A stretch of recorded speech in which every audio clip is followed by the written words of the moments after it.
That's what you call standing on business right there. Oh, makes contact. Devastating shot. This dude is about to leave his feet. He is stunned. He is petrified. He ragdolled him. Flapjack, pancake, it's a wrap. This dude wears a neck roll, guys. So this guy is about business on the field. When was the last time you seen a guy wear a neck roll? Midwest corn-fed type of offensive lineman that just is about his business. Oh my gosh. This dude, he looked like he got hit by a train. Getting crushed by a building is exactly what we're talking about right here. That is a pancake action, the best I've seen so far out of all these prospects. This guy is a ragdoller, a manhandler, a bully. More manhandling, more flapjack action, more short stacking. Let's check over. Boom. That man has left his feet. I don't know if you can see it because he's in white and they're in the snow. Dude's feet is in the air. He looks like, Uncle Phil's throwing Jazzy Jeff out of the building right now. Speaking Sumerian, the oldest language in human history. I can't explain Yo, it. it's your boy, Big Mike Raider, and we're here for day 20 of the 30 Days, 30 Prospects Season 3, where today we're covering Kyle Kennard out of South Carolina, a guy who spent most of his college career at Georgia Tech, spent his final year at South Carolina, and made the absolute most of competing in the SEC, winning the Bronco Nagurski Award and being the SEC Defensive Player of the Year, second team All-American as well.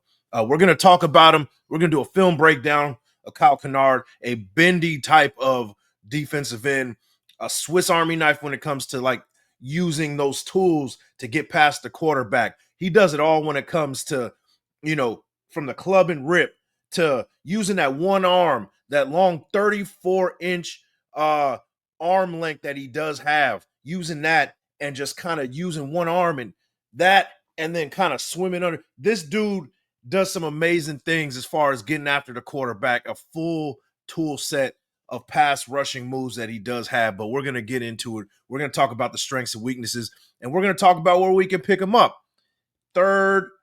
Looks like third round, maybe fourth round. This guy would be an absolute steal if we pick him in the third round, and how this fits with the Raiders, guys, right? This is a Raiders channel. We got to talk about how it fits with the Raiders, and shout out to everybody who's just NFL fans in general who are coming in and leaving comments and watching the videos and getting to learn these college prospects from my channel. I appreciate it. I appreciate the support, but the allegiance is with the Raiders, and you learn a little bit something about these prospects, but I also gotta, give love to my Raiders and show how it fits with the Raiders. And how it fits is he can be a great backup behind a Malcolm Kuntz. Maybe even take over a spot that Tyree Wilson, who knows what we're getting with Tyree Wilson, maybe take over a spot that Tyree Wilson has been reserved for a couple years and waiting for him to kind of come along, and hasn't happened, right? But in the long run, this makes us an elite defensive line team with Max Crosby on one end, Christian Wilkins, Adam Butler, and then you got Malcolm Kuntz, who comes back hopefully healthy. And then you got people coming off the bench like a Tyree Wilson. And then you add a guy like Kyle Kennard that will really set this team ablaze and being considered as one of the most elite defensive cores in this league. But let's get into it, guys. Before we get into anything, though, I need for you guys to light the thumb, hit the sub, and share with your folks. Big Mike Raider. Kyle Kennard, guys, shout out to NFL, draftbuzz.com. In 2024, Kyle Kennard had 12 sacks, 28 total tackles, 3 forced fumbles. This guy, like I said, he won the Bronco Nagurski Award. He was SEC Defensive Player of the Year. And, yeah, this dude did it all. Second team All-American. Let's talk about some of the strengths and weaknesses from Kyle Kennard. Let's talk about it, guys. Like I said, this guy really started from Georgia Tech, and he was originally a 3-star athlete coming out of high school. So those 3-star athletes, if you guys know anything about my channel and how I support a lot of college players. It's those JUCO guys and those 3-star guys that I really watch carefully, because those are the guys that put in the work. They're not necessarily relying on that 5-star or even 4-star pedigree, the athleticism and whatnot. They're working every day to improve. And it seems like Kyle Kennard is kind of finding his stride as far as that goes, right? But let's get into some of the strengths and weaknesses. Natural twitch off the snap with explosive burst and his get off, routinely winning the edge before tackles can set their anchor. Yeah, this dude is quick off the line. Like, boom. He's usually every bit of film that I've looked at him, he's the fastest on the field. It's pretty crazy to see. And when I do these film breakdowns, I slow it down to about 80% just so we can get a good look at what's going on with plays and stuff. And even at the 80%, this dude looked like he's going 100 miles per hour. So that's definitely the truth right there. Refined pass rush toolbox featuring a devastating cross chop move, violent hand strikes, and fluid ghost technique around the arc, especially that ghost technique. The ghost technique is basically you're not even touching a tackle going around him. You're just kind of like avoiding him, using your hands like as if you're going to do something, but you really don't do it. But you're kind of using that bend, that speed to get around the big guy. And he's not even touching you in a lot of cases, right? And when he does, he's using that 34-inch length arm to kind of get in your chest and get that extension. And sometimes he only uses one arm, gets that extension, and then rips past you. I've seen it in multiple occasions where he does that. He's violent. He's strong. He has a good pass rush toolbox. It's pretty amazing to see. I'm surprised in the third round, to be honest with you. Nasty rip move that he chains together with his get off speed, consistently dipping under tackle's punch while maintaining balance through contact. Excellent bend. Strength is there. The club, when he does do that club and rip, it's strong, and he uses his athleticism to get by too. So it's the tool set is very refined. If you guys haven't got that, if I haven't emphasized that enough, you guys know, right? You guys know by now. Demonstrates impressive spatial awareness as a pass rusher, understanding when to counter inside against oversetting tackles. Yeah, he reads what the tackle's doing. If he's leaning too forward, he's pulling him. If he's leaning too back, then he's going to use his speed. If he's leaning on that left side, he's going to the right side. He has a good knack for getting after the quarterback. It's pretty good to see. High motor player who shows relentless pursuit. Multiple cleanup sacks in 2024 came from secondary effort and refusing to stay blocked. That is one of my favorite strengths from him because, we got another guy who has made his career, his bread and butter is that high effort type of mentality. A Max Crosby, he'll beat you off the line. But if he doesn't beat you, he's still going to keep getting after it until he gets you. In a lot of cases, in those cases, he makes a lot of plays by just high effort alone. And he's that type of dude. Not only does he have the athleticism, the tool set, he has the motor to keep going. And I think it fits in perfectly what we're trying to do on this defensive line, right?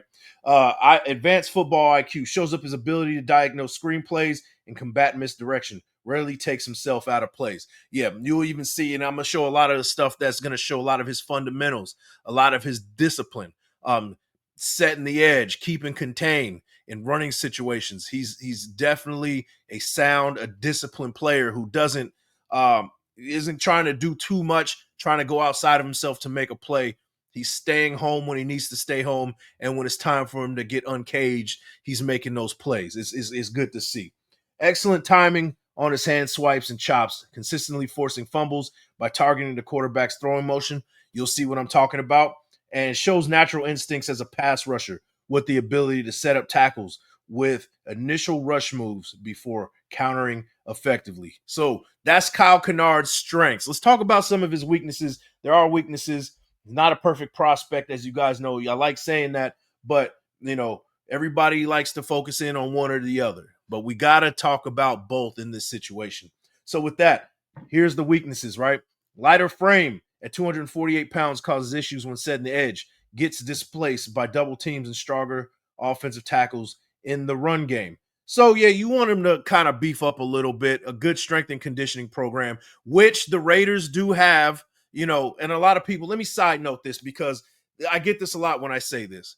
A good strength and conditioning program. Oh, well, Big Mike, the Raiders had a lot of injuries last year.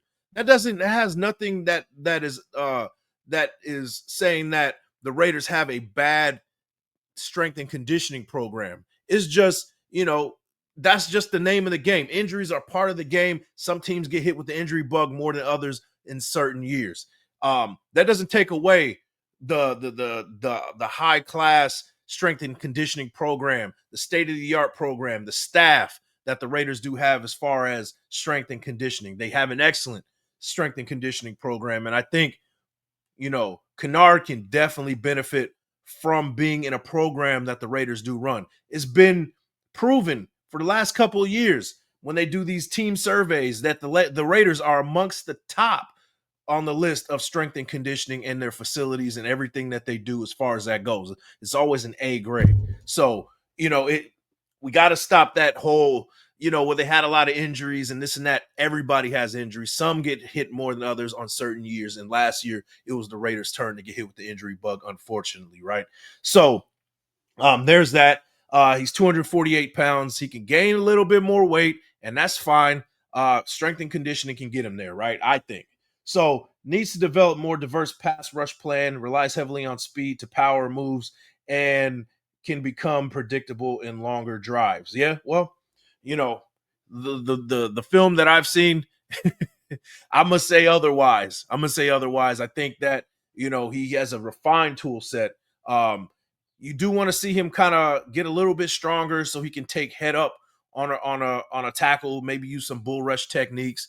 But he's an edge rusher. He's a guy who's going to use his speed, his bend, and his craftiness, and his his speed overall just to get past the tackles and things like that and get after the quarterback. So I can overlook that kind of thing, right? Will occasionally lose containment responsibilities by getting too far upfield in his rush, creating cutback lanes in the run game. Now, it's tough playing defensive end in this league, right? Or in just football alone, because you want to be out there making plays and you're going 100 miles per hour. So if you do get upfield, sometimes you do lose that control if you're going full speed, especially in a situation where you think is going to be a pass rushing situation. So you're taking gambles sometimes, right? In this case, maybe he's taking some gambles in certain situations, but I've seen on a lot of occasions where he gets across the line of scrimmage and he's staying home and he's not over pursuing. He's doing his assignment and making the play because he stayed in that assignment. You'll see what I'm talking about in the film breakdown, right? Despite good length, still developing technique to stack and shed consistently against NFL caliber tackles in the run game. And maybe that comes along with some strength because he already has the base to do it.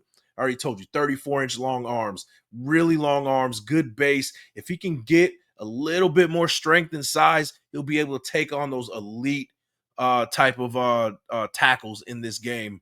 And he's a good change of pace type of edge rusher that he's not necessarily a starter, but with some polishing and some cleaning up, maybe over a couple years, we get a situation where we have him kind of sitting around getting some reps here and there like a Malcolm Kuntz did, and then he takes like in that spot that Malcolm Kuntz is currently in right now. So, he's a guy that we don't necessarily would have to rely on him being a starter if we bring him in, but it would be good to have in rotation. Can get caught playing too high, particularly when anchoring against the run, needs to maintain better pad level through contact. A lot of these prospects, guys, every time I hear playing too high, a lot of them, they play too high. A lot of these guys play high. And that's discipline. That's discipline. That some of it is fatigue, some of it is strength and conditioning. So strength and conditioning is what I'm going to contribute and attribute to solving this problem. I'm about solving problems. I don't know about you guys, but that is some of the weaknesses. And for every weakness, I got a solution. Hopefully that can get solved, and hopefully I'm right about those solutions. But you guys let me know what you think about it. Strengths and weaknesses from Kyle Kennard. We went through stats. We went through strengths and weaknesses. let's talk about draft placement before we get into this film breakdown, guys. So, shout out once again to NFLDraftBuzz.com for the analysis from different experts around the football world and where they think Kyle Kennard is going to get picked. DraftNet has him going number 29. Pretty high. That's kind of an outlier in this situation. They have him as a late first round projection guy. I don't think he's getting late first. I don't think any team is going to take that kind of gamble to get him in the late first, but he puts up good numbers. Maybe teams might see him as such, right? A team who, is like maybe an edge rusher away, like a Baltimore Ravens, like a Buffalo Bills, might take a flyer on this guy in the late first round. It's a possibility, right? USA Today has him going number 56. That is the late second round. That's a possibility too. But most of the people have him sitting around that third round, even fourth round range. PFF has him going number 71. That's the third round range, like I said. Todd McShay has him going 73. Draft Buzz has him going 74. So does CBS at number 74. PFN has him going at number 82. MDDB has him going 93. ESPN has him going 96, so that's the later part of the third round. And then NFL.com rounds it out in the fourth round at 121 overall. I think that we can pick him up in the third round is justified at number 68 overall. I would pick him at 68, and I'd be just fine with it. Like I said, I think he could be a guy that can really bolster this defensive line, that edge rush. You can never have enough edge rushers in the NFL, and adding him to this team will make us elite in this defense. But you guys let me know how you feel about it. Kyle Kennard in the third round. Let me know how you feel about it. But enough of me talking about strengths and weaknesses and things like that. Let me prove it to you, man. Let's look at some of the film from Kyle Kennard, and you guys can be a judge for yourself on this one. Let's check it out. All right, so that's Kyle Kennard. Number 5 is what we're looking at. Just a quick little thing that I noticed. Like, if he's not getting after you, and he's not going to be able to get the quarterback on time, what he does, and every great edge rusher does, is put your hands up and make a play right here. And this is exactly what he does right here. Boom. 34-inch long arms, making a play, stopping the play. And there's nothing any more demoralizing than getting that hand up and just tipping the ball and just putting, deflating an offense and stopping their momentum right there. And that's exactly what he does right here. So let's check out this one. Right here, we got number 5. We're looking at him on the left-hand side of the screen. He's on the outside shade of the tackle, which he plays most of his time. He plays in that 5 technique. Sometimes you see him in the 7. Sometimes you see him way out there in 9 world. But right here, he's on the outside shade of the tackle, and you're going to see him go upfield, and he's watching the quarterback. You see where his eyes are on the quarterback in a mesh RPO type of situation. You're going to see what's going on right here, right? So right here, and this is what I was talking about. This guy is doing his assignment right here. It's keeping contained, keeping the edge, setting the edge, right? Doing his job. But on top of that, right? Not just the part of him doing his job. Look at the breakaway speed. You would think that from this vantage point, it doesn't look like he's a factor in this play at all. But watch what he does. Watch the speed that I'm talking about right here. Breaking speed, effort, and getting in on the tackle right there. That's effort. That's the effort that we're talking about right here, right? So, next play, right? We're looking at number 5. Like I said, this time he's on the right side. So, check off the box. He can play the left and the right side defensive end. He's head up on the tackle. He is in a 4 technique. A 4 technique, head up on the tackle. Let's see what he does here. Little Ole action for our guy, Kyle Kennard. Let's check it out. There you go. Quick swim move, and then makes a good angle. Angle pursuit is one big thing. We do that. Shout out to my defensive linemen, my linebackers.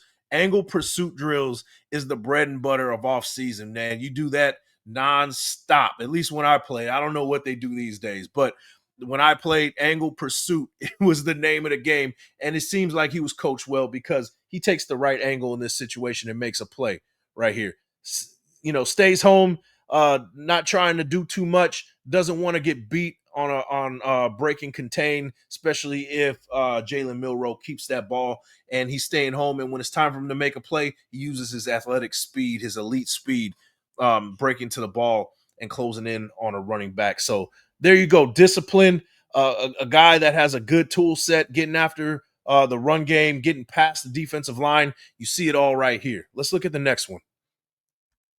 All right, right here. So now we got it right here. He's on that outside shade of the tackle. He's in a 5 technique. He's a little bit wide out there. You see him in a 2-point stance. You could say that he's out there. There's no tight end over him. But you could say that in a situation he's well beyond that 5 technique, right? He's definitely going to be getting after it as far as pass rushing goes. He's in a 2-point stance right here, basically in a sprinter stance almost. But let's check it out. And that's what I'm talking about right here. You see him, shuffling his feet, staying home, doesn't want to break, contain, understanding the assignment, understanding that you can get bit from, staying out of your assignment from the likes of a Jalen Milroe who has that elite speed. So he has to stay home in certain situations. Coachable guy, a guy that could be that understands his assignment and does his job, right? But in this situation, you got a guard and an H-back, a GH counter situation pulling to the right. And he does the absolute perfect thing, right? He sees 2 guys coming after him in a double team block situation, and he splits the difference between these 2 blockers. You'll see what I'm talking about right here. I'm going to pause it when we get there. Right there. So, he's not a superhero. He's not going to break this and make the play. But what he can do is plug a hole. And that's exactly what he does. He takes on the double team.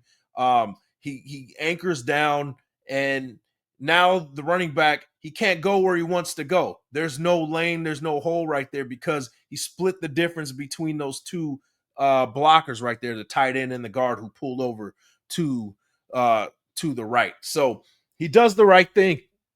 He does the right thing here, and just fundamental sound ball, disciplined football is what we're talking about right here. Stopping the run, and there you go, right there, staying home, and he actually does make the play right there with minimal gain. So there you go. Can take on double teams too. Check that off the box. So I don't know, guys. You guys so far, what do you guys think about him? He's stopping the run. He's very disciplined.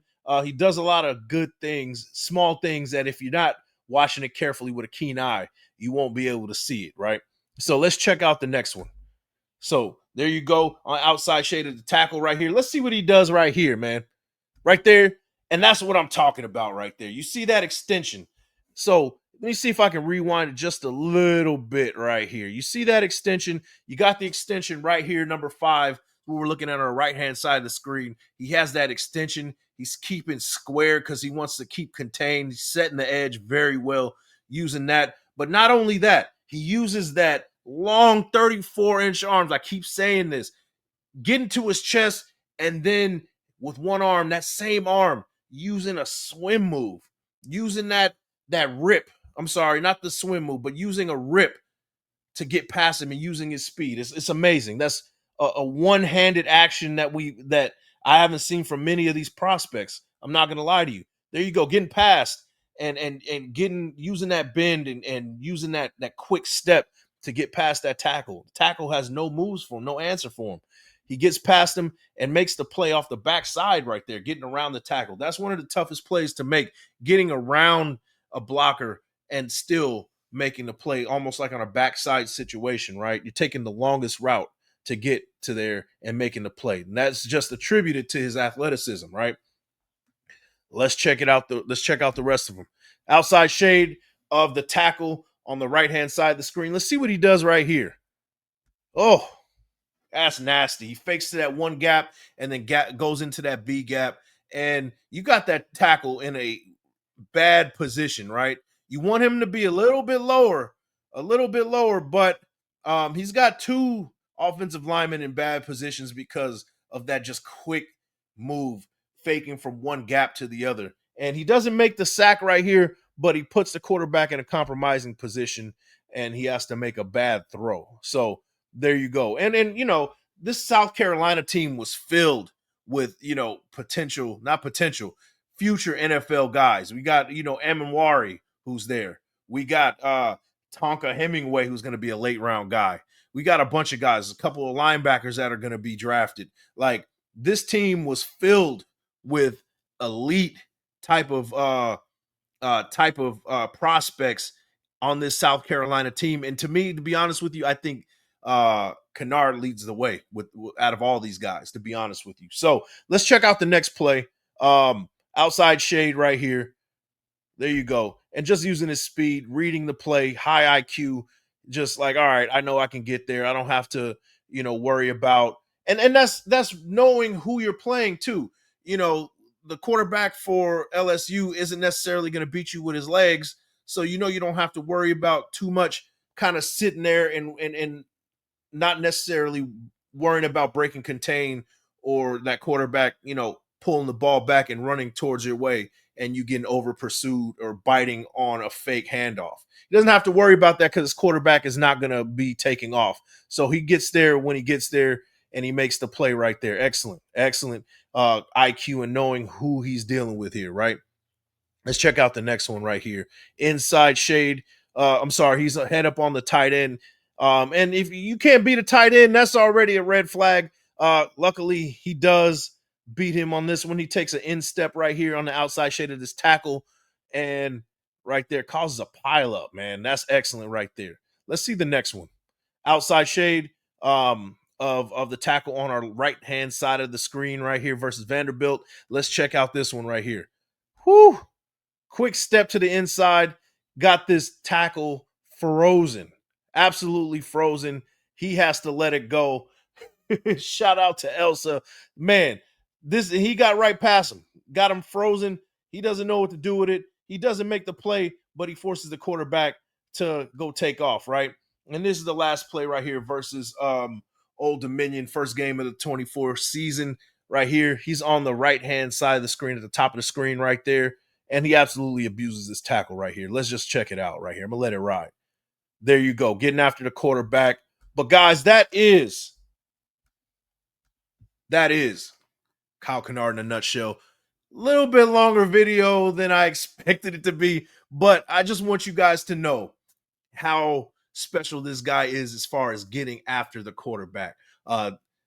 Knowing that he's very soundly fundamental, he's disciplined, and this guy seems to be rising, like, as far as his skills, right? He started, like I said, at Georgia Tech, made some plays at Georgia Tech, was a solid defensive end at Georgia Tech, but stepped it up even more and won SEC Defensive Player of the Year in 2024 with South Carolina in his only year at South Carolina. But you guys let me know what you think. Would you pick him in the third round? Let me know what you think in the comments. But, guys, that is day 20 of the 30 days, 30 prospects. And we're trucking along, man. We're getting there. We're getting closer and closer to that NFL draft.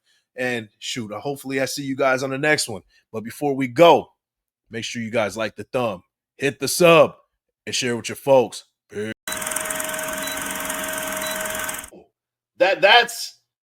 That's what you call standing on business right there. Oh, makes contact. Devastating shot. This dude is about to leave his feet. He is stunned. He is petrified. Ragdolled him. Flapjack, pancake, it's a wrap. This dude wears a neck roll, guys. So this guy is about business on the field. When was the last time you seen a guy wear a neck roll? Midwest corn-fed type of offensive lineman that just is about his business. Oh my gosh. This dude, he look like he got hit by a train. Getting crushed by a building is exactly what we're talking about right here. That is a pancake action, the best I've seen so far out of all these prospects. This guy is a ragdoller, a manhandler, a bully. More manhandling, more flapjack action, more short stacking. Let's check those. Boom. That man has left his feet. I don't know if you can see it because he's in white and they're in the snow. Dude's feet is in the air. He looks like, Uncle Phil's throwing Jazzy Jeff out of the building right now. Speaking Sumerian, the oldest language in human history.